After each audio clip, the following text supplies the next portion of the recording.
Bom, vamos iniciar aqui a segunda etapa, a segunda parte da nossa aula de dimensionamento de lajes nervuradas bidirecionais. E eu tenho uma pergunta para te fazer. Calculadora está na mão? A minha está aqui, calculadora raiz, né? Nada de calculadora Nutella. Mas vamos lá. Por que eu estou falando isso? O dimensionamento que nós vamos fazer aqui vai nos dar toda essa base, né? Tanto a parte teórica, conceitual, aplicada na prática. No que eu tenho que pensar para dimensionar esse projeto estrutural. E, consequentemente, nós vamos fazer uma análise comparativa entre um software, no caso aqui, o WebEric. Esse é o modelo estrutural que nós vamos analisar, que é exatamente o mesmo modelo estrutural que nós vamos dimensionar e desenvolver aqui nessa aula, tá bom? Então, não é só prestar atenção, não é só escutar com atenção, não é só fazer anotações específicas, pontuais, é fazer literalmente o cálculo aqui junto comigo, tá bom? Vinícius, você vai disponibilizar esse material? Eu vou sim disponibilizar esse material, porém quando chegar o momento certo. Se eu entrego agora para você, você pode querer simplesmente não copiar, não fazer os cálculos, porque vai ter um material onde foi tudo feito, né, calculado. Ah, eu não vou calcular porque já vai ser entregue para mim tudo bem detalhado, tudo bem calculado. Eu já tenho um ponto de vista diferente. Acho que você tem a oportunidade agora de aprender de várias formas. Prestando atenção, você está me vendo, está me escutando. Tem uma apresentação aqui interativa, intuitiva, para te mostrar, para a gente fazer esse cálculo de uma forma bem eficiente. Mas se você juntar tudo isso, juntar toda a explicação, tudo que eu estou mostrando para você, todo esse material e a forma como que eu vou apresentar para você, juntamente com o seu caderno, seu lápis, borracha, caneta, calculadora, fazendo as contas, conferindo, olhando juntamente comigo aqui na tabela, fazendo as suas anotações, sim, em pontos específicos, em pontos chaves, que eu vou falar aqui com você, show de bola, sensacional. Você vai ver que o seu resultado vai ser muito bom e tenho certeza que você vai comentar aqui nesse vídeo, falando que adorou a aula, que a aula foi muito boa, que você aprendeu bastante, enfim, porque você vai ter um bom resultado, um aprendizado bem eficiente, tá bom? Porém, mais do que o meu próprio comprometimento em fazer dessa aula uma aula muito boa, uma aula muito produtiva, muito eficiente, que vai te dar muito aprendizado, tem o seu comprometimento nisso, tá bom? Então, eu quero contar com você nisso, quero que você calcule junto comigo, confira na sua calculadora cada continha que eu fizer aqui e vê se você encontra algum erro ou não. Até porque eu não sou o senhor da razão, não tenho uma calculadora aqui dentro da cabeça que dispensa aqui uma verificação, ou sei lá, que eu não cometa nenhum tipo de erro, tá bom? Então é possível sim, então verifique junto comigo aqui, faça essas contas e me ajude a fazer dessa aula uma experiência muito, muito boa para você, ok? Começando aqui, vou passar uma leitura básica sobre o que nós vamos abordar nessa aula. Primeiro, nós temos aqui o nosso dimensionamento, o nosso pavimento, formado aqui por 4 vigas, viga V1, viga V2, viga V3, viga V4, o comprimento do vão efetivo, 7,20 metros aqui na vertical, 8,60 metros na horizontal, ou seja, LY na horizontal, maior vão, LX na vertical, indicando para a gente o menor vão, tá certo? O comprimento que vocês veem aqui, de 7,20 e 8,60, já diz para a gente quem corresponde a quem que é LX, quem que é LY. E fixe, LX, menor vão da nossa laje, LY, o maior vão da nossa laje, ok? Isso vai indicar para a gente até mesmo em qual direção nós vamos dispor as armaduras que forem dimensionadas. Então, muita atenção com isso. O que eu sempre gosto de fazer nos meus exercícios, né, quando eu trago um problema, é fazer com que as pessoas pensem, para que elas interpretem. Primeiro, eu não tenho aqui uns dados de forma pontuais. Por exemplo, a FCK do concreto, cobrimento, os carregamentos serem utilizados. Eu tenho que interpretar, eu gosto que você entenda dessa forma, porque é muito fácil. Imagina você for contratado para fazer um projeto estrutural. O seu cliente vai dar para você o FCK, o cobrimento das armaduras, ele vai falar para você quais são os revestimentos ali, qual a argamassa que você vai utilizar para o contrapiso, se é de cimento e areia, qual o peso específico delas. Ele não vai te passar isso, você tem que ir atrás. Então, com essas informações aqui, eu induzo a você a pensar, a saber o que você tem que fazer, tá certo? Então, esse é um texto onde eu tenho que interpretar. Eu tenho que analisar cada detalhe aqui, porque pode ser crucial para o meu projeto. Primeiro, está falando aqui que é para dimensionar uma laje nervurada bidirecional para um pavimento dado na imagem acima, que é esse que eu mostrei para você. Usando tijolos cerâmicos furados de 19 por 24 por 39 centímetros. A característica do meu tijolo vai indicar para mim o carregamento que eu tenho que considerar naquele pavimento, na minha laje, consequentemente indica para mim qual bloco de enchimento que eu vou utilizar, o meu molde. Nesse caso, eu vou utilizar um tijolo cerâmico furado. Qual o concreto? Uma resistência característica à compressão, um FCK de 20 megapascal, o aço CA50, que será utilizado para o dimensionamento das armaduras longitudinais, e cobrimento das armaduras de 2 centímetros. Sabe-se que o piso pertence a uma sala de aula. Primeira informação crucial, o que eu faço com essa informação? Determino a carga de uso e ocupação, a sobrecarga, de acordo com quem? NBR 6120. Considerar revestimento de forro, contrapiso e piso cerâmico. As espessuras desses revestimentos são, respectivamente, de 1 centímetro, 3 centímetros e 1 centímetro. Qual que é o peso específico desses materiais? Qual o peso específico para utilizar para o forro em gesso, o contrapiso, um piso cerâmico? Nós vamos em busca desses pesos específicos para consideração para o nosso cálculo, ok? Continuando aqui, eu tenho aqui alguns materiais, alguns arquivos que você vai receber também, as NBRs, as normas técnicas, NBR 6120, NBR 6118, inclusive a própria NBR 6120 de 2017, que está em processo de revisão, eu vou mandar ela para você também, você vai receber. E aqui eu tenho um detalhe que eu quero te mostrar, faço questão disso. Por quê? Eu já citei anteriormente, na primeira parte dessa aula, que a norma permite, desde que a gente garanta todos os aspectos geométricos e construtivos da laje nervurada, que nós façamos o dimensionamento dela com base nos procedimentos de uma laje maciça. Então, até citei que é importante, que até é bem interessante, que você já saiba calcular uma laje maciça. E não é só fazer o cálculo da laje maciça, é saber o que você está fazendo, da mesma forma que a gente está seguindo aqui nesse modelo. E nesses anexos, eu tenho aqui para você não só o cálculo manual de lajes maciças, mas também de pilares de concreto armado, e não um cálculo básico superficial. Eu vou te mostrar aqui, por exemplo, como que é esse passo a passo. Esse material foi eu mesmo que fiz, pode conferir, se você ainda não me viu, essa é a minha letra, tá? Então, esse material que eu sempre faço, todo o meu passo a passo, isso aqui ainda é da época que eu lecionava lá em Marabá, na Faculdade Metropolitana, para a disciplina de Concreto Armado 2. Então, esse passo a passo, como você pode observar, eu tenho os meus dados de entrada, os meus pavimentos, o esquema estrutural da minha laje. Pode observar que eu não mostro só o esquema, também tem a parte teórica, a parte conceitual.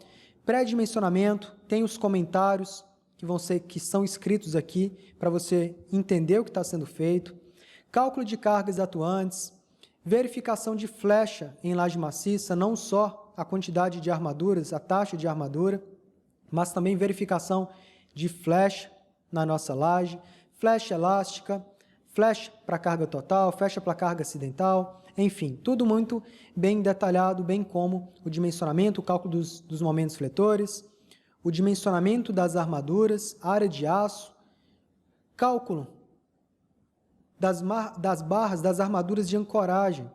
Uma dúvida muito grande, como que faz o cálculo dessa ancoragem, qual o tipo de dobra que eu vou utilizar, uma dobra 90 graus, uma dobra inclinada, o que a norma diz para a gente quanto a isso, qual que é o procedimento construtivo comum que a maioria das pessoas fazem em suas obras, tudo isso está bem determinado aqui. O cálculo do comprimento de ancoragem, como manda a norma, tudo muito bem detalhado. Esse aqui basicamente é o verdadeiro cálculo de uma laje maciça. Pode observar aqui até mesmo o detalhamento que foi feito. Todo esse passo a passo eu faço questão de enviar para você. Porém, você tem que fazer apenas uma coisa aqui para você ter esse material. Ter comprometimento. Não comigo, não em assistir não é em continuar fazendo o cálculo aqui dessa laje, mas um comprometimento com você mesmo. Eu preciso que você queira fazer isso. Eu preciso que você continue assistindo essas aulas, entenda a mensagem que eu quero passar para você, a essência de cada um desses vídeos que você tem assistido e está disponibilizado para que você receba esse material, mas principalmente saiba o que fazer com ele e tenha um bom uso, tá bom? Os meus materiais são públicos, né? Eu disponibilizo aí para vocês de muito bom grado. Então, esse cálculo aqui você vai receber, a verificação de cisalhamento para a laje, não só as armaduras, eu tenho que verificar se ela vai precisar de uma armadura transversal, um estribo, por exemplo, ou não vai, quais as condições que a norma implica para mim, está tudo aqui de forma muito bem detalhada. Compatibilização de momentos fletores, como que isso é feito, o resultado final, enfim. Tem algo bem bacana aqui para você vai receber isso, pode ficar totalmente despreocupado. Mas como eu falei, tenha comprometimento, mais do que comigo mesmo, mas comprometimento com você, ok? As tabelas que nós vamos utilizar nesse dimensionamento, está aqui em anexo também, você também vai receber, pode ficar tranquilo. Foque agora nesse dimensionamento e tenha assim um bom aproveitamento. Nós vamos começar a partir da determinação da nossa seção transversal, o que a gente considerou, já foi dito lá as dimensões do nosso bloco de enchimento, basicamente em função dela, nós temos ali a geometria que nós vamos assumir para a nossa laje. Depois que determinamos a seção, nós partimos para o carregamento. Achamos o carregamento total na nossa laje, cargas permanentes, cargas variáveis, momentos fletores atuantes na nossa laje, momentos máximos em cada nervura e em cada direção, né?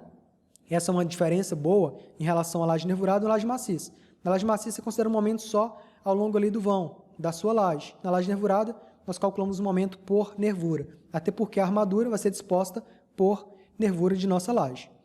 A largura colaborante, considerando as nervuras em cada direção com seção T, cálculo da armadura longitudinal, posição da linha neutra, cálculo da área de aço necessária e, por fim, eu vou falar com você sobre as verificações necessárias para esse tipo de laje, tá bom? Então agora nós vamos seguir a partir da determinação da nossa seção transversal. E aqui nessa imagem ilustrativa, tem exatamente como que vai ser a nossa laje já, né, na sua etapa de pré-dimensionamento. Eu tenho as dimensões das minhas nervuras. Se eu estou utilizando um tijolo que tem a largura de 19 centímetros, uma altura de 24 centímetros, uma profundidade de 39, eu já consigo estabelecer qual ou quais que são as dimensões, os vãos entre as nervuras e garantir aqueles critérios lá da NBR 6118/2014 para que eu consiga fazer esse dimensionamento de forma parecida, né, seguindo os mesmos procedimentos de uma laje maciça convencional. Então eu tenho aqui o corte, tá? Na direção X, porém, no eixo LY, eu tenho, por exemplo, uma nervura com um espaçamento de 76 centímetros.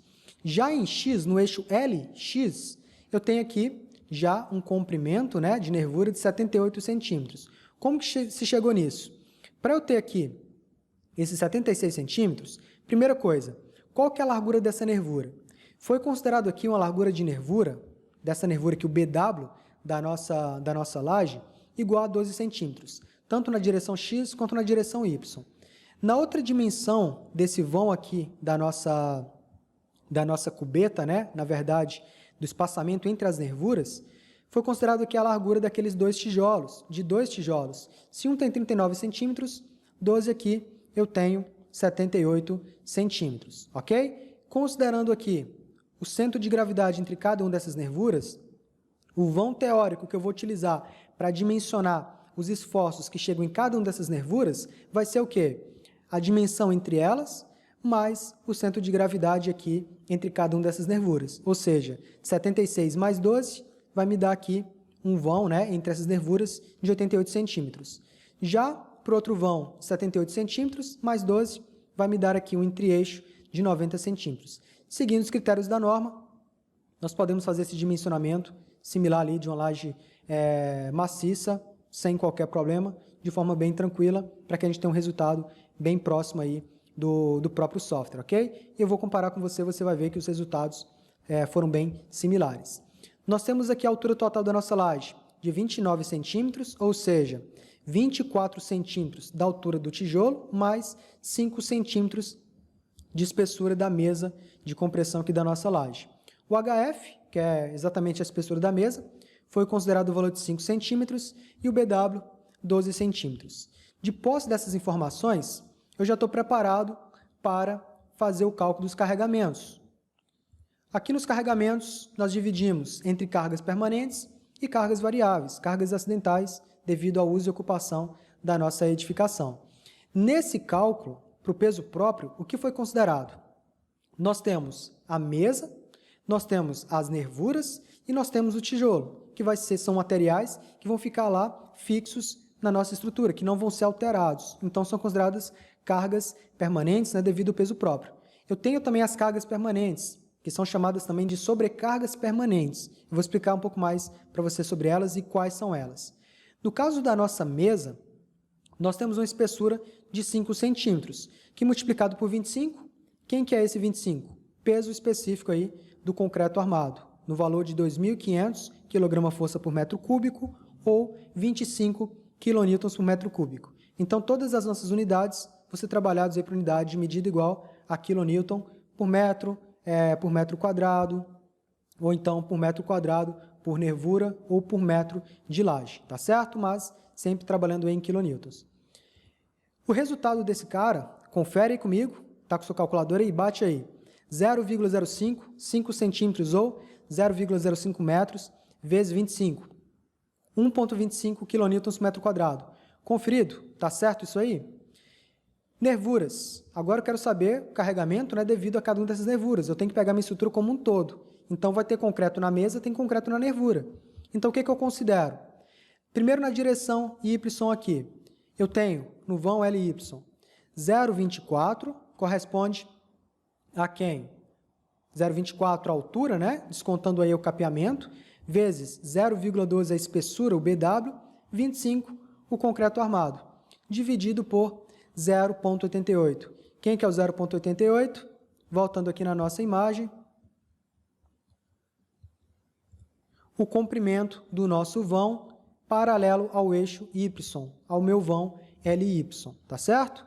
O mesmo eu faço para o outro vão, porém com um detalhe. Nesse primeiro cálculo, considerando aqui a minha nervura, o que foi feito? Nós pegamos a altura da nervura, a espessura dela, multiplicado pelo concreto, dividido por aquele vão teórico de 0,88 e nos resultou aqui no cálculo de 0,82 kN por metro quadrado, ok? Na direção Y, a nervura na direção X, aliás, nós vamos ter 0,24 vezes 0,12 vezes 25, o peso do concreto. Porém, além disso, para nós considerarmos apenas uma vez a interseção entre essas nervuras, foi multiplicado o valor de 0,76, que é o vão, sobre o comprimento teórico de 0,88, a partir do eixo da nervura. Tudo isso eu vou dividir pelo meu comprimento do vão paralelo ali ao meu eixo X, no caso, o vão LX, que dá ali para mim aquele espaçamento entre as nervuras de 0,90. Calculando isso, nós temos aqui o valor igual a 0,69, ainda para a carga permanente. O peso do tijolo, nós vamos ter 0,76, que é o vão, onde está distribuído. Na outra direção, 0,78, repare que agora é entre as faces das nervuras, multiplicado pela altura do tijolo, vezes 13. Quem que é esse 13? 13 é o peso específico dos materiais, e nós vamos abordar isso justamente aqui nas normas técnicas. Vou pegar, por exemplo, aqui a NBR 6120, para um tijolo cerâmico, foi o tijolo que nós estamos utilizando, tijolo cerâmico furado, no valor de 13 kN por metro cúbico. De acordo aqui com a norma, o peso específico de 13, continuando aqui, tudo isso dividido pelo comprimento teórico, 0,90 vezes 0,88, pela área teórica ali daquele vão, daquele espaçamento entre as nervuras, resultando para mim num carregamento de 2,34 kN por metro quadrado. Essa é a minha carga permanente devido ao peso próprio. As outras cargas permanentes, que como eu falei são as sobrecargas permanentes, nós chamamos elas de piso e até mesmo o forro, o contrapiso que nós vamos utilizar naquela edificação, ok? Nesses carregamentos, eu tenho que ter uma boa prática, eu tenho que saber até mesmo reconhecer quais são os pesos específicos que eu vou utilizar para esse material. Nós vamos seguir aqui os critérios da norma, tá certo? Para o contrapiso, a espessura já foi dada lá no enunciado, 0,03 metros ou 3 centímetros, o peso específico de 21 kN por metro cúbico. Quanto que vale isso aqui? 0,63 kN por metro quadrado. Onde que está o peso específico de materiais de construção? NBR 6120, ok? Aqui na NBR 6120, logo aqui na tabela 1, nós temos que para a argamassa de cimento e areia, que é a argamassa utilizada para contrapiso, o peso específico equivale a 21 kN por metro cúbico, ok? Voltando aqui e complementando, né, por forro. Quanto vale aí o peso específico para um forro? Aqui já na norma NBR 6120 também, tá? De 2017, que está em processo de revisão, mas em algumas coisas aqui ela serve para a gente. E se você não tiver essa norma, você pode pesquisar, por exemplo, algum fabricante aí de placa cimentícia, ou em gesso, em drywall, enfim. Eles possuem essa informação e podem te fornecer de bom grado, ok? Nesse caso aqui, foi considerado uma argamassa de gesso, ok? Que tem o seu peso específico entre 12 a 18 kN por metro cúbico. O valor que eu considerei foi uma média, que me deu aqui 15 kN por metro cúbico. O valor médio do peso específico do forro, eu vou considerar no seu dimensionamento, no seu cálculo. Eu tenho, para o contrapiso, 21, peso específico de materiais de construção, argamassa de cimento e areia. Para o forro, 15 kN por metro cúbico, vezes a espessura que foi dada, de 1 centímetro, 0,15 kN por metro quadrado. E, por fim, o piso. O piso considerado foi um piso cerâmico. Então, tenho para pisos cerâmicos, na mesma NBR 6120, na mesma tabela que eu mostrei para você anteriormente, 0,18 kN por metro quadrado, porque a espessura desse piso é considerada igual a 1 centímetro. Vinícius, e quando tiver um outro tipo de revestimento, uma camada aí de impermeabilização, uma manta asfáltica, você tem que considerar? Teoricamente você precisa, mas se for um carregamento muito pequeno, não chega a fazer diferença. Então tem que saber ponderar isso também, tá bom? Em todo caso, peso específico de materiais de construção vai estar na norma. O que você tem que considerar ou não de carregamentos deve estar explicitado para você no projeto de arquitetura. Pode ser que tenha algum tipo de elemento ali que você deixou passar, passou despercebido.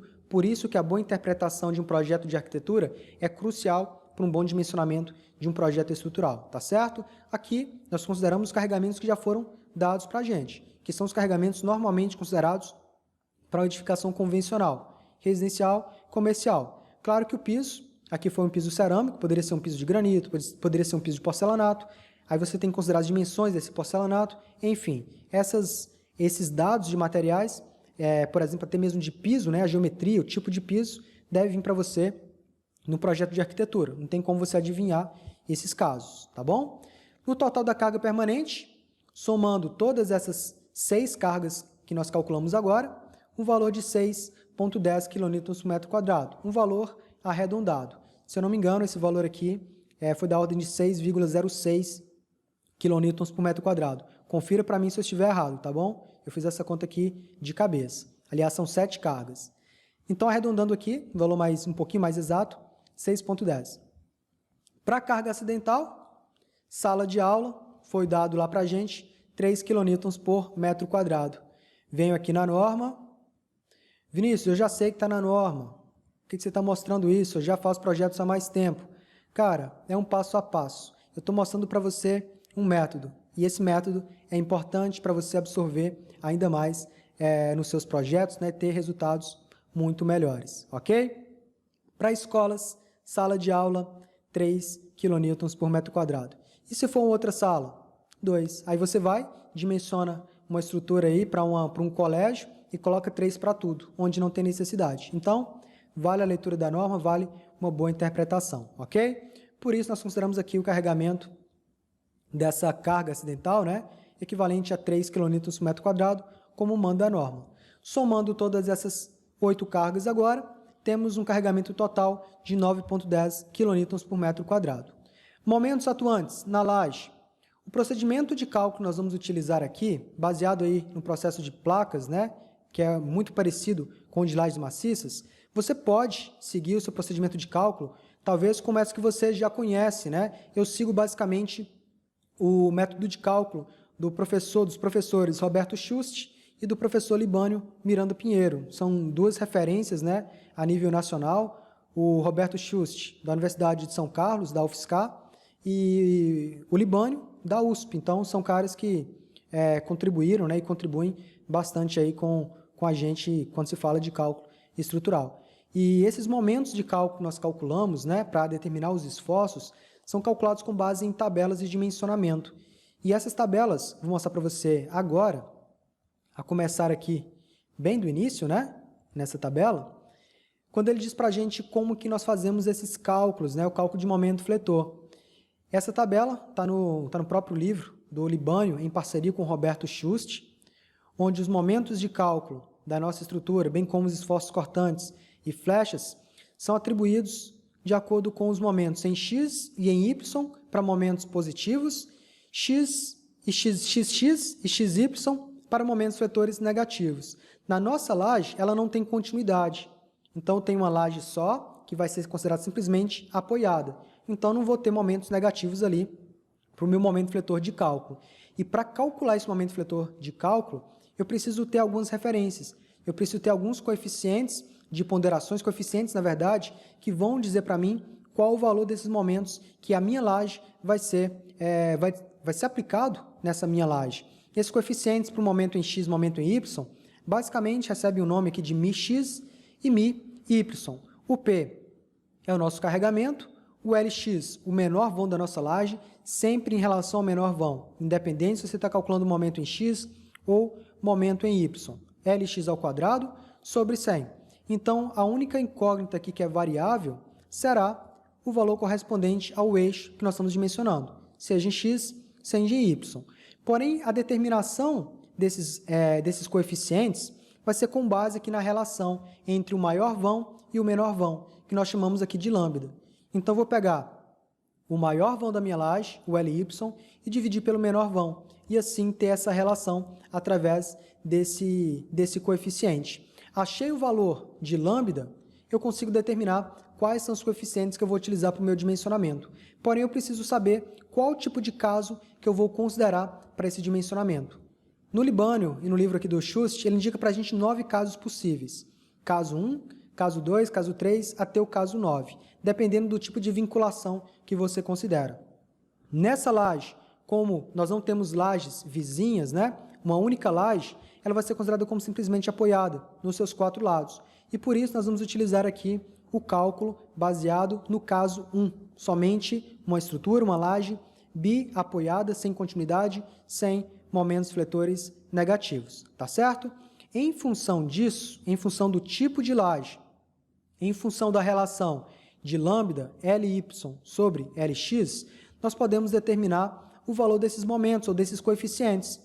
Para o caso 1, por exemplo, os coeficientes μx e μy correspondem a um lambda, que de acordo com a relação de Ly sobre Lx, vai me dar aqui esses coeficientes, em x e em y. Pega aí na sua calculadora um Ly, nós vimos que o maior vão, Ly, corresponde a 8,60 m, um comprimento teórico, Lx a 7,20 m. Fazendo essa relação, nós temos aqui o parâmetro lambda, 8,60 por 7,20, um valor correspondente a 1,2, claro, um valor arredondado. Se não me engano, vai dar 1,19, arredondando para uma casa decimal, nós temos 1,2. Através desse valor, nós temos na tabela μx 5,9, μy 4,48, ok? Você pode ver aqui na tabela, vou mostrar aqui para você rapidamente, tá bom? Caso 1, para o momento em x e em y, 1,20 o valor de lambda, μ de x 5,9, μ de y 4,48, ok? Através desses coeficientes, nós voltamos para cá e calculamos os momentos fletores em x e em y de acordo com os coeficientes de cálculo e com o procedimento que o professor Roberto Schust e o Libânio indicam na sua bibliografia, tá certo? Você pode, como eu falei, seguir outras metodologias que você vai encontrar resultados muito próximos, talvez tabelas, né? Que você já faz a utilização, tabela de Cern, por exemplo, enfim. Tem várias tabelas aí que vão te dar valores bem próximos do que a gente está calculando aqui. Para o momento em x, μ de x 5,9, o carregamento, o valor de P 9,10, a carga total na nossa laje, Lx ao quadrado, quanto vale o Lx? 7,20 m ao quadrado sobre 100. Resolvendo esse cara, nós temos aí 27 kN vezes metro, momento fletor, por metro de laje. Sempre isso. Nós calculamos por faixa de laje, como é o caso de uma laje maciça. Porém, uma laje nervurada, nós vamos calcular posteriormente o momento fletor por nervura em cada direção. tanto em x quanto em y. Para o momento em y, mid x 4,48, o carregamento P 9,10, 7,2 o valor de Lx ao quadrado sobre 100, resultando ali para a gente 21,13 kN vezes metro, um momento na direção y por metro de laje. E agora eu quero distribuir esse momento em cada uma das nervuras que eu tenho ali na minha estrutura. Como que eu faço?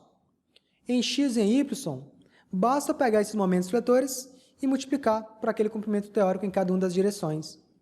Comprimento teórico entre as nervuras, em x, eu tenho 0,88, comprimento teórico em y, 0,9. Multiplico pelos seus respectivos momentos fletores e encontro assim os meus momentos fletores de cálculo em cada nervura. Momento em x, 24,5 kN vezes metro por nervura, em y, 19 kN vezes metro por nervura. Confere nessa calculadora, ok? Em seguida, o nosso próximo passo, largura colaborante, considerando as nervuras em cada direção, com seção T. Para que isso? Nós vamos precisar verificar se a posição da nossa linha neutra está passando na mesa ou abaixo da mesa. Se a linha neutra estiver passando na mesa, significa que eu posso fazer um dimensionamento seguindo lá uma seção retangular. Agora, se a linha neutra estiver passando abaixo da mesa, uma dimensão acima de 5 centímetros, significa já que eu tenho que dimensionar a minha laje seguindo lá o critério de dimensionamento para uma seção T. Então, o procedimento de cálculo padrão já não vai funcionar. Então, agora eu estou precisando calcular esses valores que vão ser fundamentados para mim justamente para eu calcular a posição dessa linha neutra. Então, agora na direção x, eu tenho que encontrar as dimensões de cada uma dessas minhas abas, que vai ser já uma seção T, então eu vou ter uma nervura, eu vou ter uma aba para a direita, uma aba para a esquerda, tá certo?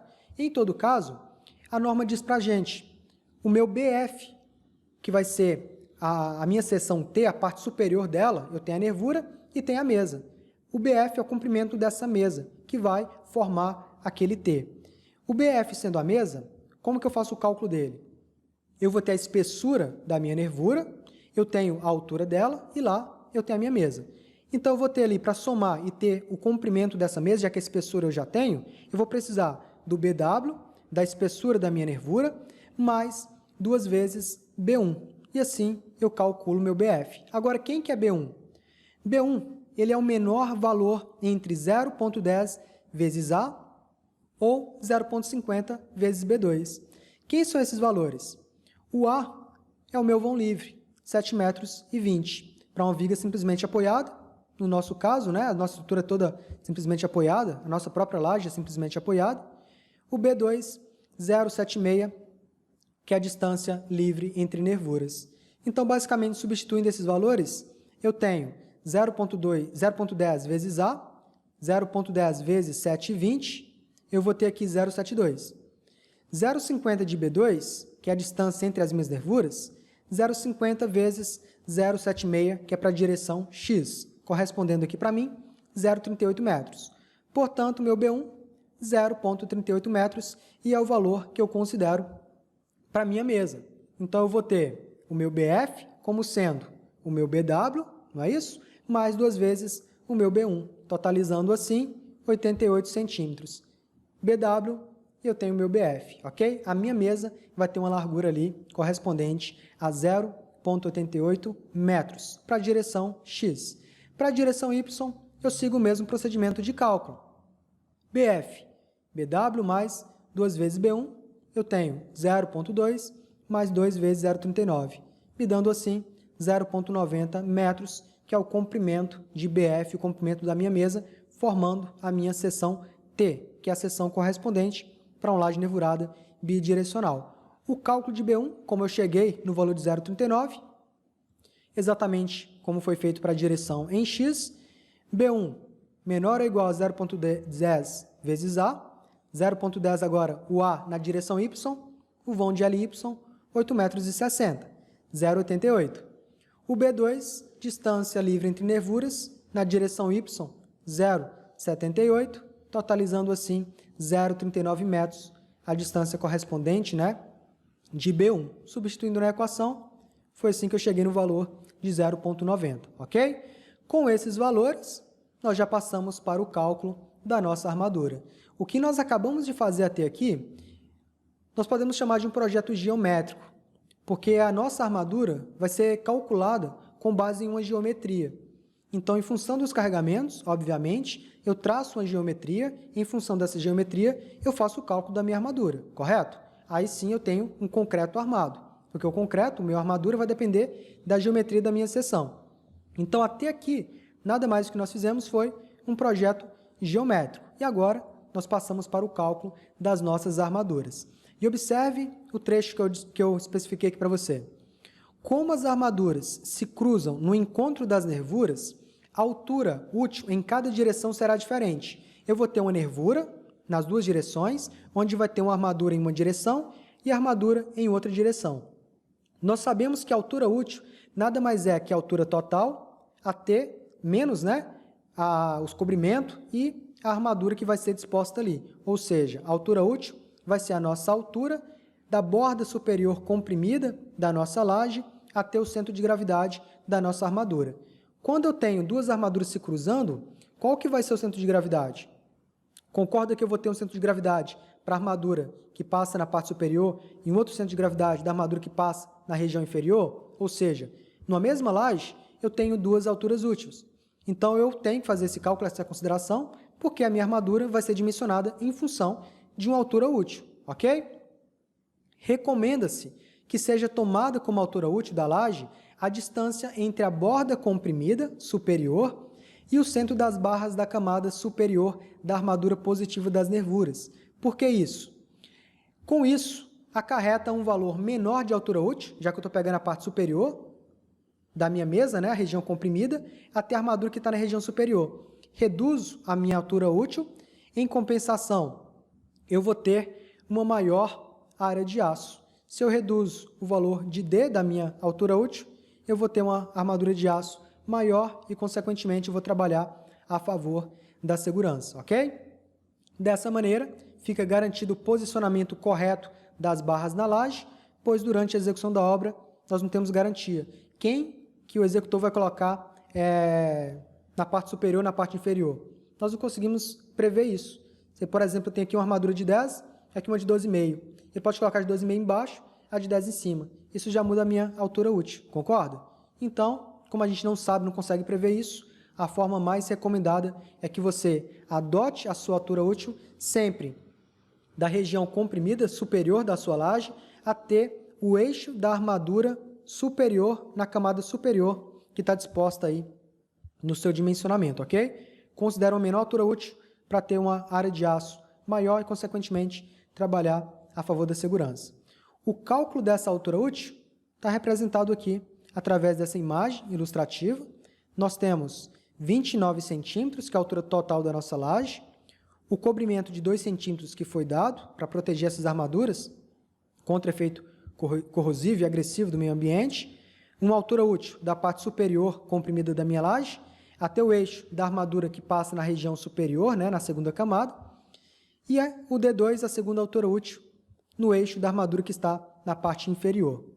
Fazendo o cálculo aqui, dessa nossa altura útil, nós temos um valor simples, fácil e direto de ser obtido. D1, claro, eu tenho algumas considerações, não posso deixar de esquecer de falar isso com você. Nós consideramos para uma laje nervurada bidirecional, normalmente, um diâmetro de 12,5 milímetros, para efeito de cálculo. Eu ainda não sei se serão esses diâmetros. Se eu soubesse disso, maravilha. Por exemplo, eu faço um cálculo no software, ele dimensiona para mim. Através daquele dimensionamento, eu já tenho uma boa estimativa. Aí eu verifico o resultado do software. Tá certo? Eu consigo fazer isso. Agora, quando eu não faço a aplicação no software, nós estimamos inicialmente que o diâmetro dessas armaduras é equivalente a 12,5 milímetros. Em função do diâmetro, nós calculamos aqui a nossa altura útil. A menor altura útil, que é de D1, e a maior altura útil, que é D2, que nós vimos na imagem. Eu tenho a altura total dessa minha laje, 29, menos 2 centímetros de cobrimento, menos 1,25, que nada mais é que o meu diâmetro, de 12,5 milímetros, em centímetros, menos 1,25 sobre 2, corresponde ao quê? Ao eixo dessa armadura que foi considerada de 12,5 milímetros. Fazendo aí essa subtração, nós chegamos no valor de 25,125 metros. O mesmo foi feito na segunda direção. Porém, agora eu só considero a altura total, menos o comprimento e menos metade da armadura inferior, na camada inferior que foi disposta. Totalizando assim 26,375 metros, ok? Aliás, aqui está em centímetro, tá? Vou alterar aqui em centímetro, já para corrigir, e quando você receber o material, já ficar direitinho. 25 metros seria muita coisa, né? É um predinho aí só de laje. Corrigido isso, 25,125 centímetros, 26,375 metros, centímetros, ok? Feito isso, qual que é a altura útil que nós consideramos para efeito de cálculo? A menor altura útil, para termos assim uma área de aço maior e trabalhar a favor da segurança. Porém, o que eu considerei para esse dimensionamento, para ter um valor mais redondo, né, foi um valor de 25 centímetros, ou 0,25 metros. Calculada a nossa altura útil, eu já posso calcular a minha posição da linha neutra, porque ela vai ser calculada justamente em função de uma altura útil, ok? E essa altura útil nós chamamos ela de D, e a linha neutra vai ser o D vezes o Kx. Esse Kx é um valor tabelado que vai depender em função de um cálculo de KMD, um cálculo de KZ, enfim, de cálculos que nós já estamos acostumados lá para a laje maciça, ok? Para uma seção retangular, nós vamos verificar inicialmente, né, quais que são esses valores correspondentes para os nossos esforços e para o nosso dimensionamento. Então, eu quero encontrar agora a posição da linha neutra. Eu não sei onde que ela está passando. Então, na minha seção T, eu vou estimar, eu espero que ela esteja na região da minha mesa, na região comprimida. Então, se ela estiver ali, eu vou dimensioná-la como uma seção retangular. Então, como eu não sei ainda, eu faço essa estimativa. Depois que eu fazer a verificação, encontrar realmente a posição da minha linha neutra, aí sim eu posso falar se eu vou dimensionar como uma seção T ou como uma seção retangular, tá certo? Com os valores de KMD para as duas direções, nós temos que calcular aqui em relação à direção X e Y, ok? Quais os dados que eu tenho? Para calcular o KMD, eu vou precisar de um momento de cálculo, tanto em X quanto em Y, que nada mais é que meu momento característico por nervura, em X e em Y, multiplicado pelo fator de segurança de 1,4. O meu BF em X foi calculado anteriormente, 0,88, o BF em Y, 0,90. A altura útil foi um valor arredondado, nós vimos que foi 25,125 centímetros, ou, arredondando aqui, 0,25 metros, ok? O FCD, resistência à compressão de cálculo do meu concreto, nada mais é do que o FCK por 1,4. O meu FCK em MPa, 20 MPa, transformando aqui para quilonewton, que é a unidade que nós estamos trabalhando, quilonewton por metro quadrado, 20.000 quilonewtons por metro quadrado, ok? Avançando aqui, para a direção X, nós vamos ter um KMD correspondente a 1,4 vezes 24,50, momento na direção X por nervura, dividido por quem? Olha aqui a equação, BF vezes D ao quadrado vezes FCD. Então, eu tenho 0,88 de BF, as dimensões já foram dadas, 0,25 ao quadrado, a altura útil, vezes o meu FCD, que corresponde ao FCK em quilonewtons por metro quadrado por 1,4, chegando assim a um KMD igual a 0,044. Continuando, depois que eu acho esse valor, eu vou na tabela e acho o valor de Kx. Achei o valor de Kx, 0,0603, multiplico pela altura útil e tenho assim a posição da minha linha neutra, ok? Mas antes de ir na tabela, nós sermos mais produtivos, eu vou calcular aqui com você também na direção Y.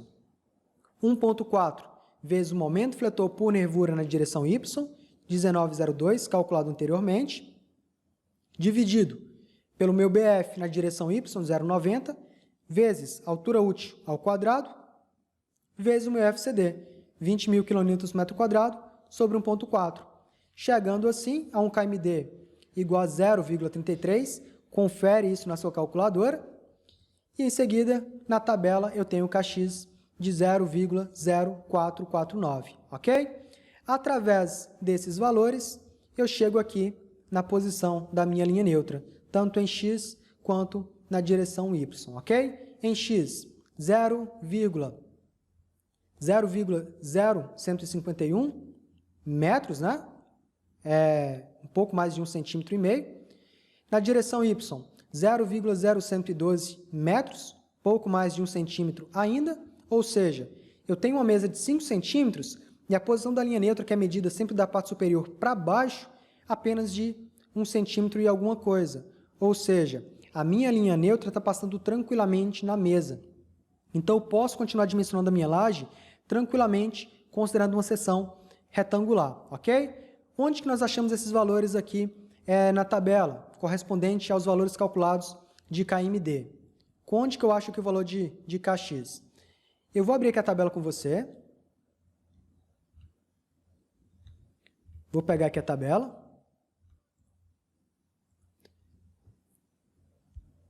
Nessa tabela, eu vou procurar pela tabela que me dá o valor de KMD, de Kz e, consequentemente, de Kx, que eu vou adotar aqui para o nosso cálculo da posição da linha neutra. O nosso KMD foi calculado igual a quanto? Nós tivemos um KMD ali, eu vou voltar aqui para a gente verificar isso e ser mais efetivo, né?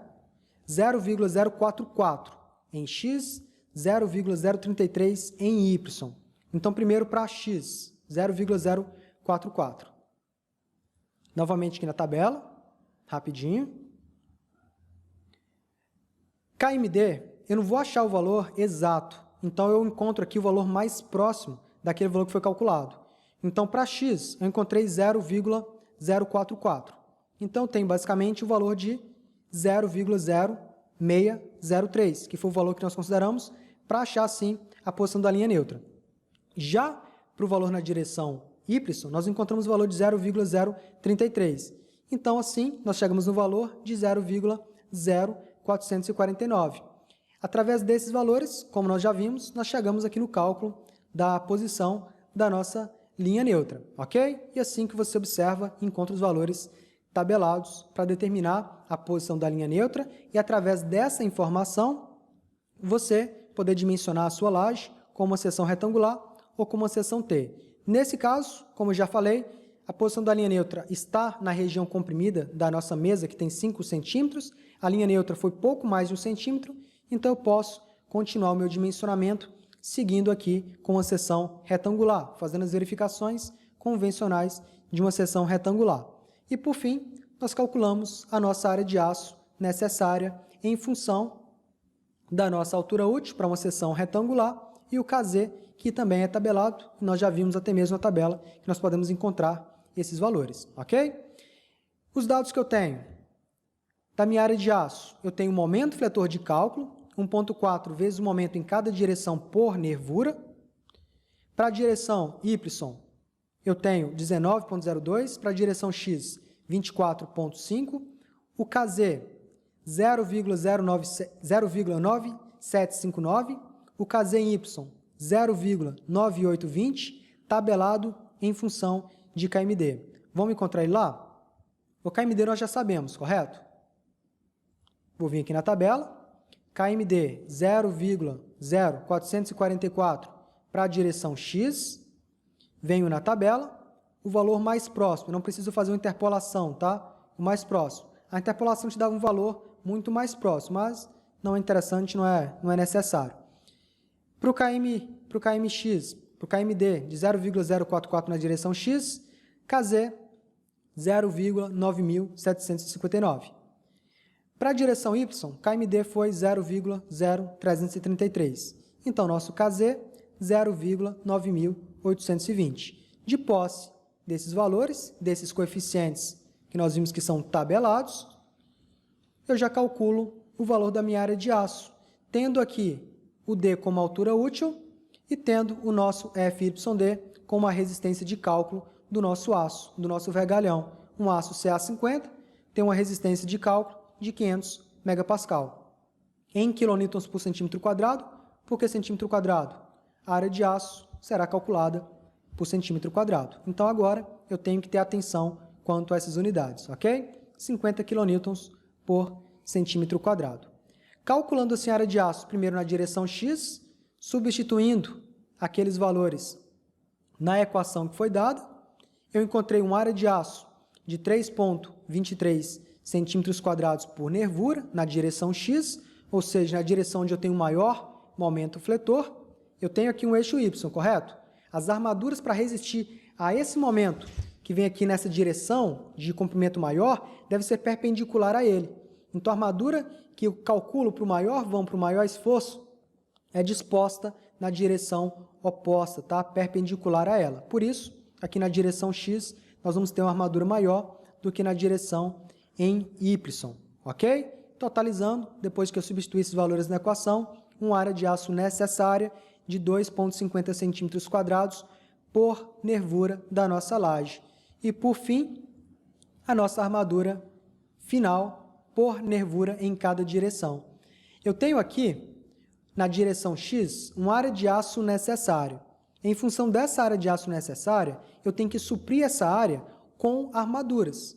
Então, foi detalhado aqui armaduras suficientes para absorver, para preencher essa quantidade de área de aço necessária. Foi considerado 2 diâmetros de 12,5 mais 1 diâmetro de 10 milímetros. Qual que é a área de uma armadura de 12,5 milímetros? Calcula aí. Π vezes d ao quadrado sobre 4, onde d é o diâmetro. 12,5 milímetros passa para centímetro. Pega aí para mim. 1,25 ao quadrado vezes π dividido por 4. Quanto que vai dar aí? Faz aí comigo de cabeça. Vai dar 1,227? 1,227 vezes 2, eu vou ter duas áreas de 12,5 mais uma armadura de 10 milímetros. Πd ao quadrado, onde o d é 1 centímetro para armadura de 10 milímetros. 1 ao quadrado é 1 vezes π, π sobre 4, eu vou ter 0,0785. Se eu faço o somatório de 2 vezes a área de uma armadura de 12,5, 2 vezes 1,227, mais 0,785, que é uma barra de 10, eu vou chegar a uma área de aço efetiva, que é a área de aço colocada, no valor de 3,24 centímetros quadrados. Ou seja, a área de aço colocada deve sempre ser igual ou superior à área de aço necessária. Atenção quanto a isso. Para a direção y, a mesma coisa. Porém, eu tenho uma área de aço menor, então as minhas armaduras aqui podem ser menores. O que foi considerado? Duas armaduras de 10 milímetros mais uma armadura de 12,5 milímetros. Esse cálculo aqui, essa disposição, é na teoria, tá? Isso aqui foi para considerar a menor área de aço efetiva colocada possível, ok? Trabalhando com armaduras de 10 e de 12,5. Na prática, nós tendemos a homogeneizar. Ou eu trabalho só com armaduras de 10, ou com 12,5, eu não mesclo aqui numa mesma nervura essas armaduras diferentes. Até porque, concorda que pode ter aqui um erro de interpretação ou da execução, a pessoa vir, como está muito parecido, ele simplesmente inverter, colocar a armadura de um numa direção, na outra direção, ou onde deveria ser 2 de 10, ele coloca 2 de 12,5, onde era para ser 2 de 12,5, coloca 2 de 10. Então, isso para mim gera uma grande complicação e uma grande margem de que se ocorra erro durante a execução. Então, preferencialmente, é bom nós trabalharmos aqui com o mesmo diâmetro, tá bom? Fica a dica. Mais aqui abaixo, depois que nós calculamos, já encontramos a quantidade, né, e o diâmetro dessas armaduras, é extremamente importante que nós continuamos o nosso dimensionamento. Eu tenho que fazer uma verificação. Porém, essa verificação ela deve ser feita no estado limite de deformação excessiva, ELS de deformação, estado limite de deformação excessiva, dimensionar a nossa laje no estado 2 de deformação e uma verificação quanto ao cisalhamento, ok? Esses cálculos, eles serão feitos, tá? Porém, eu vou falar mais para frente, em outra aula, como que nós vamos aplicar isso, tá certo? Em todo caso, para que eu tenha realmente um dimensionamento completo de uma laje nervurada bidirecional ou unidirecional, eu tenho que fazer essas verificações adicionais. Tanto do estado limite de deformação excessiva, quanto a verificação do cisalhamento, que vai mostrar para mim se eu preciso ter um estribo, se eu preciso ter uma armadura transversal para combater um esforço de cisalhamento grande na minha estrutura. Convencionalmente, nem em laje maciça, nem em lajes nervuradas, uni ou bidirecionais, é comum você ter armadura transversal. Então, tem artifícios que você pode eliminar a necessidade de ter armadura transversal na sua laje, tá certo? É importante que você dê muita atenção a isso. O que eu quero chamar a atenção agora, nesse momento da aula, é quanto ao dimensionamento computacional. Eu quero mostrar isso através do EBERIC, ok? O EBERIC versão 2019, para que a gente veja e compare, né, os resultados que nós tivemos aqui nessa aula, com base no cálculo manual e com base nesse modelo de cálculo que nós estamos dimensionando nesse momento. O que o EBERIC, o que o software mostra para a gente, como que é feito o detalhamento. Uma coisa eu adianto para você, essas verificações que elas são necessárias, eu já fiz essas verificações. Na verificação de cisalhamento, quando há necessidade de você colocar armadura transversal, essa laje, no cálculo manual, ela não passa. Adivinha no EBERIC? Você vai ver, no EBERIC também não passou. Ou seja, você vai ver a proximidade aqui dos resultados, acho para título de comparação é bem interessante, tá bom? Aqui no EBERIC, você pode observar a laje, ok? O nosso pavimento, o nosso modelo 3D da nossa estrutura. É isso aqui que nós estamos dimensionando, ok? As mesmas dimensões, as mesmas considerações de carregamentos, de vinculações, basicamente a mesma coisa foi considerada aqui nessa laje em relação a um cálculo manual, tá certo? Quero te mostrar isso para você sentir realmente confiança e que foi algo bem embasado. A altura da nossa laje, 29 centímetros, tem aqui a distribuição dos pilares, ok? As vigas foram consideradas aqui, a geometria delas, totalizando para a gente o mesmo comprimento de vão. Eu vou cotar aqui um vão, vou pegar aqui, medir, você pega aqui de um pilar, e claro, você vai ter esse material, você pode conferir. Me deu um vão aqui entre as vigas de 7 metros. Como elas têm 20 centímetros de largura, metade da viga superior mais metade inferior, 7 metros e 20, ok? O comprimento teórico, na outra direção, o comprimento teórico efetivo de 8 metros e 60, tá certo? Depois que nós calculamos essa nossa estrutura, vem a parte de detalhamento e de dimensionamento dessa laje. Nós fizemos o dimensionamento, nós chegamos no área de aço de 3,24, né, colocada, ou 3,23 necessária para a direção X, e de 2,50 para a direção Y. Calculando aqui no EBERIC, ele dimensionou essa laje aqui para a gente, tá certo? Nesse dimensionamento, ele mostrou aqui para mim, em X e em Y, a área de aço calculada, a área de aço colocada naquela estrutura. Em relação a X, ele me deu aqui a armadura que vão ficar paralela à direção Y, que é a menor armadura que eu tenho ali, de 2,40 centímetros quadrados. Já na outra direção, ele calculou para mim uma área de aço de 3,99 centímetros quadrados, a armadura que ele colocou. No detalhamento dessa nossa laje, olha o que ele faz para a gente. Na direção de menor momento fletor, paralela ao eixo Y, nós temos ali 3 armaduras de 10 milímetros. Nós encontramos quanto no detalhamento? 2 de 10 mais uma armadura de 12,5. Então, o resultado que ele calculou aqui para essa direção foi próximo do cálculo que nós fizemos manualmente. Na outra direção, olha o que ele calculou. 3 mais 2, 5 armaduras de 10 milímetros na outra direção, na direção onde eu tenho o maior momento fletor. Lembrando que eu tenho aqui 8,60 metros. Para combater esse momento fletor, eu não posso colocar armaduras paralelas ao esforço do momento. Eu tenho que colocar perpendicular. Então, consequentemente, quando a laje fleche no maior vão, eu vou colocar a sua armadura principal para combater esse esforço perpendicular a esse efeito. Então, por isso, em relação ao eixo LY, a armadura é colocada aqui paralelo a LX. Da mesma forma, quando eu tenho aqui na outra direção. Quando eu estou calculando aqui um esforço em LX, está se comportando dessa forma. A armadura tem que vir perpendicular ao meu eixo calculado, né, de esforço. Então, por isso, 3 armaduras de 10 paralelo a LY e 5 armaduras de 10 paralelo a LX. Tá certo? O que eu quero chamar a atenção para você? Lembra que eu falei lá na primeira parte sobre a necessidade de você colocar armaduras construtivas na parte superior, que são as armaduras para evitar uma fissuração exagerada na nossa estrutura? Olha elas aqui, ó. tanto em X quanto em Y. Essas armaduras são calculadas. E olha só o que ele calculou para a gente. 4 armaduras na posição N8 a cada 20 centímetros. Qual que é a dimensão dessas armaduras? Vamos ver? Só vou dar 2 cliques aqui. Ó a bitola de 5 milímetros. Eu posso mudar a descrição dela, por exemplo. Colocar uma descrição completa. E olha lá. 4 diâmetros de 5.0 a cada 20 centímetros. Se eu pego aqui em cada uma dessas direções, cada uma dessas armaduras, eu vou ter a mesma bitola.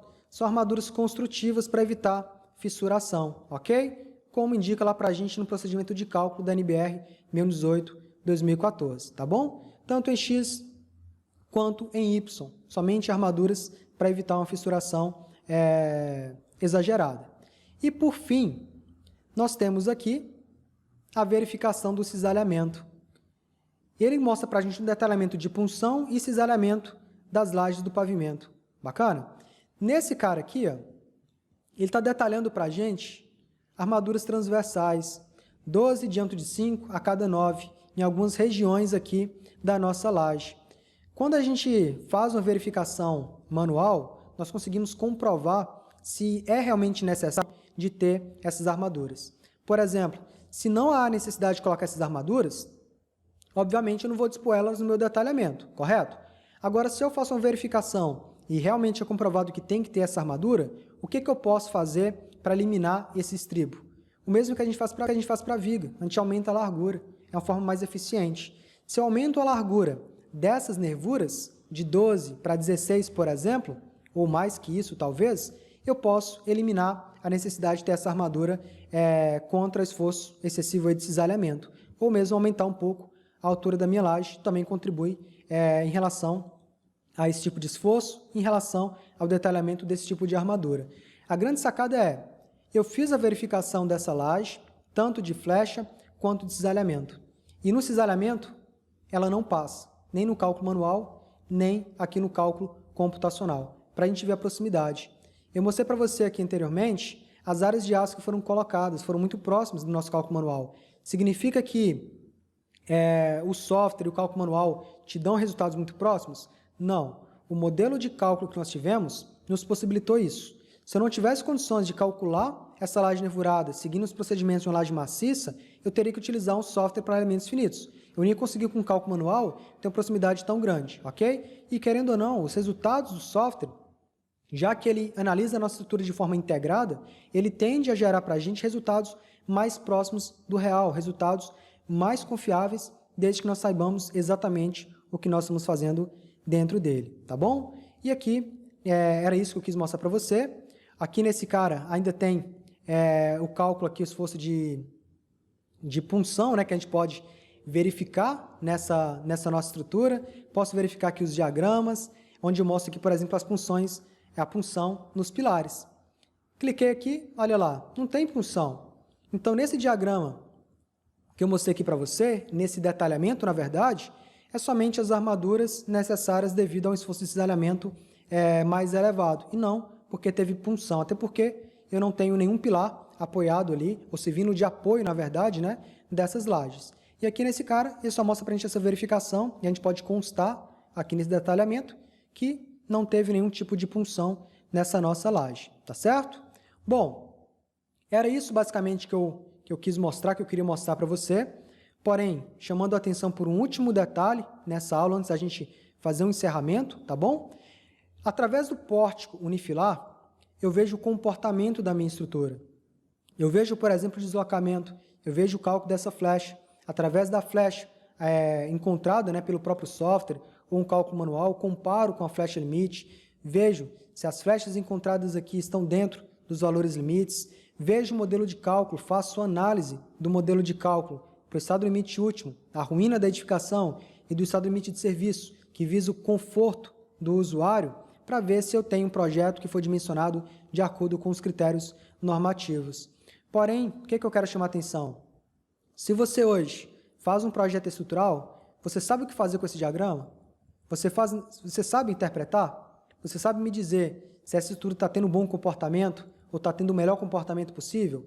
Aqui é uma estrutura simples, talvez seja fácil, Mas uma estrutura mais complexa, ou não tão complexa assim, uma edificação até de 2 pavimentos, será que você consegue, através desses diagramas, saber como que a estrutura está se comportando? Por que você tem uma fundação mais robusta do que a outra? Ou por que você tem vigas com esforços que vão levar em dimensões maiores? Ou com flechas mais excessivas? Você hoje sabe me dizer como que você interpreta, ou se você sabe interpretar esses diagramas?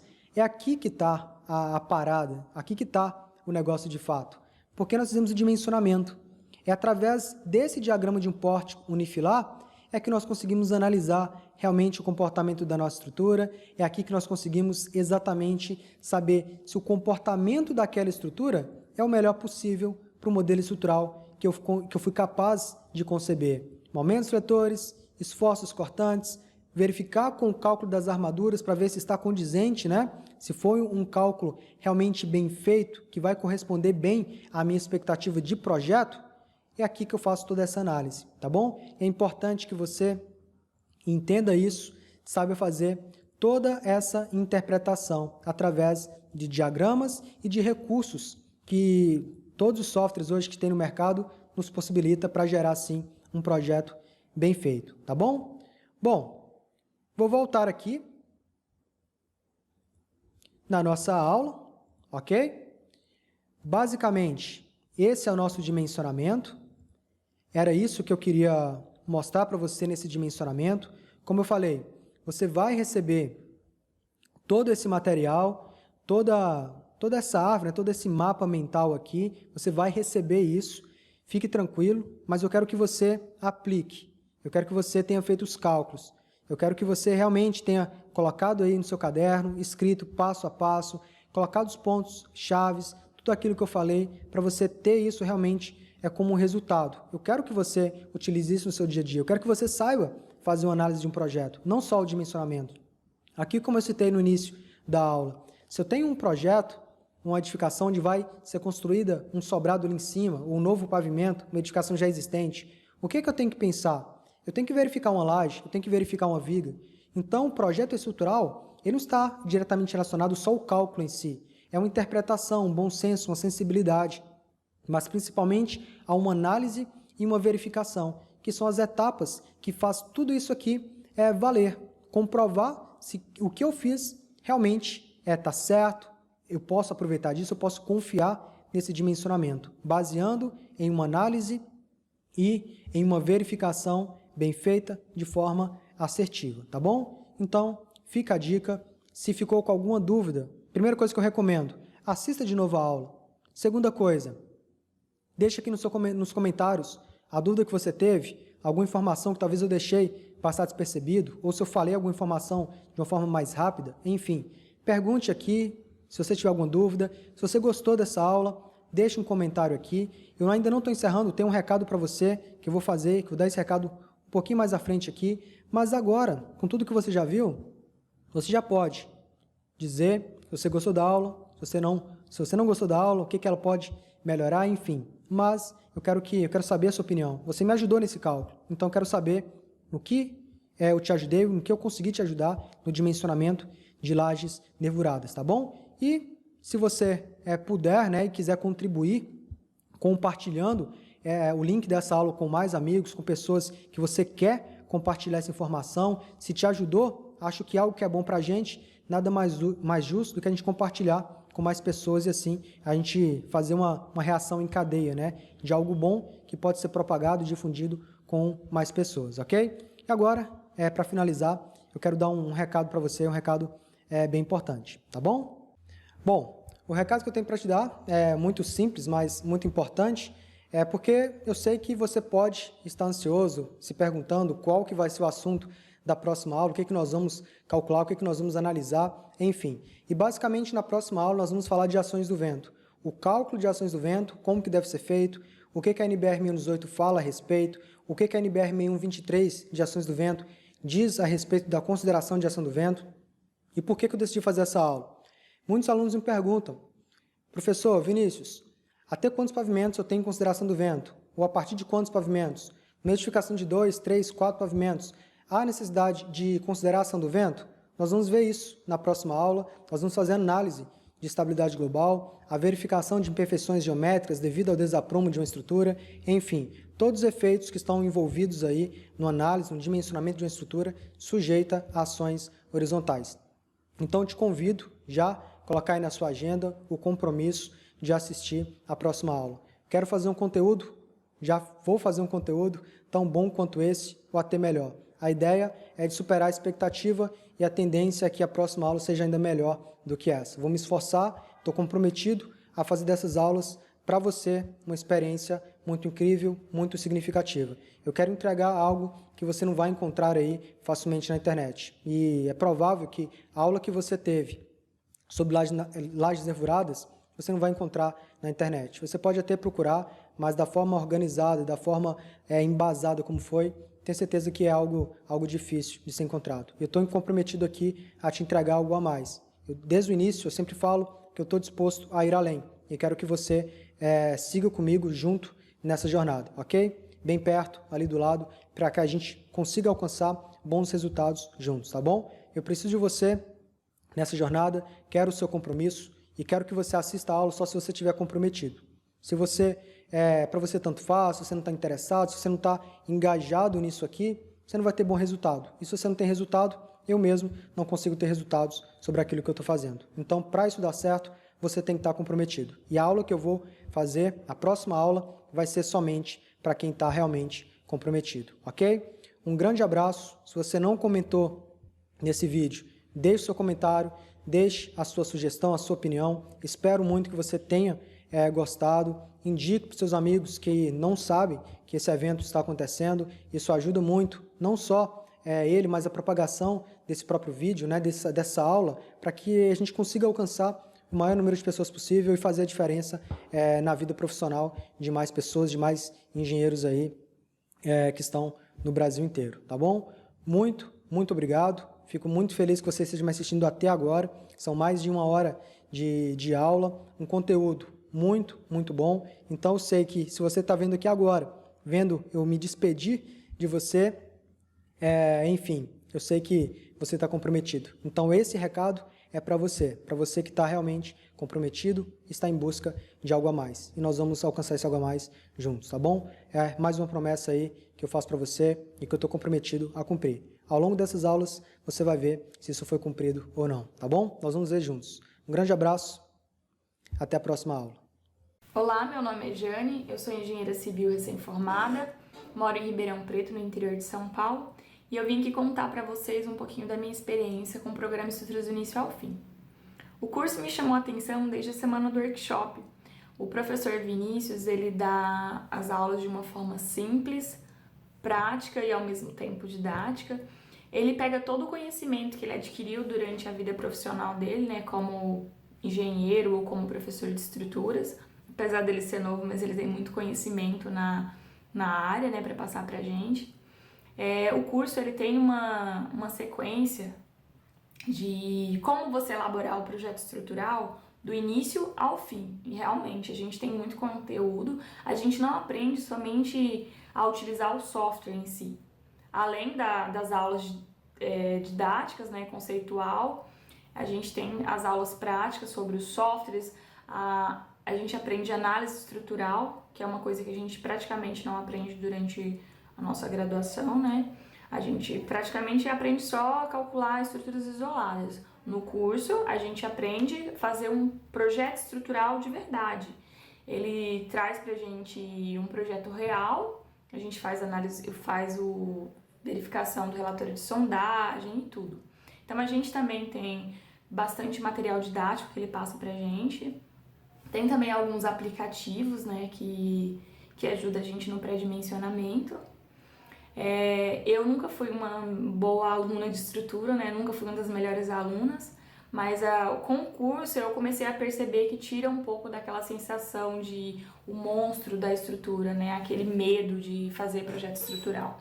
Eu fui atrás do curso por causa de uma possível proposta para trabalhar como engenheira de estrutura de obras de pequeno porte. Então, eu tive essa oportunidade, eu tive muito medo de não conseguir, né? Eu ainda não estou trabalhando como engenheira de estrutura, mas pelo que tudo parece, né, pelo que está previsto, vai dar tudo certo, mas eu me adiantei. Quando eu recebi a proposta, que era uma possível proposta, eu, sabendo já da minha dificuldade, né, fui atrás do curso, comecei a fazer, tô aprendendo muito. Se comparar ao que eu sabia de 3 meses, 4 meses atrás, quando eu comecei o curso, eu evolui muito. Eu não teria coragem de pegar para fazer um trabalho, um projeto estrutural, nunca. E se comparar o custo do curso com todo o conteúdo que a gente aprende, com toda a bagagem que a gente aprende, não dá nem para quantificar o valor, né? Eu sempre falo que tudo que eu aprendi durante a faculdade, não desmerecendo, né? Porque esse conteúdo foi necessário. Se eu tô conseguindo fazer o curso hoje, com certeza foi com a base que eu aprendi durante a faculdade. Mas tudo que eu aprendi durante a faculdade não me deu base para fazer um projeto estrutural. E tudo que eu tô aprendendo hoje, na prática ali, com o programa, hoje, se eu pegar para fazer um projeto, eu tenho condições de fazer. Eu acredito em mim. Além de que a gente tem mentoria durante o curso. Toda semana a gente tem lives ao vivo, a gente pode tirar todas as nossas dúvidas. Se eu tiver um projeto que eu estiver desenvolvendo, eu posso também tirar dúvida com o professor, posso tirar dúvida com o pessoal do grupo, né? Que a gente tem um grupo fechado, tanto no Facebook quanto no nosso WhatsApp. O pessoal interage bastante, a gente responde as dúvidas do pessoal. Tem gente que já participou do programa antes e mesmo assim continua no grupo, tira as nossas dúvidas. E eu tenho aprendido muito com todo mundo, né? E o que eu tenho a dizer, gente, é que o programa é muito bom, que o curso é excelente, que eu não me arrependi, eu ainda estou fazendo o curso, mas tudo que eu aprendi, eu agradeço ao professor Vinícius, a toda a equipe dele, aos os outros profissionais, alunos que também fazem parte do programa Estruturas do Início ao Fim, que compartilha todo o conhecimento aí. E eu tenho a dizer muito obrigada por tudo. Tchau, tchau!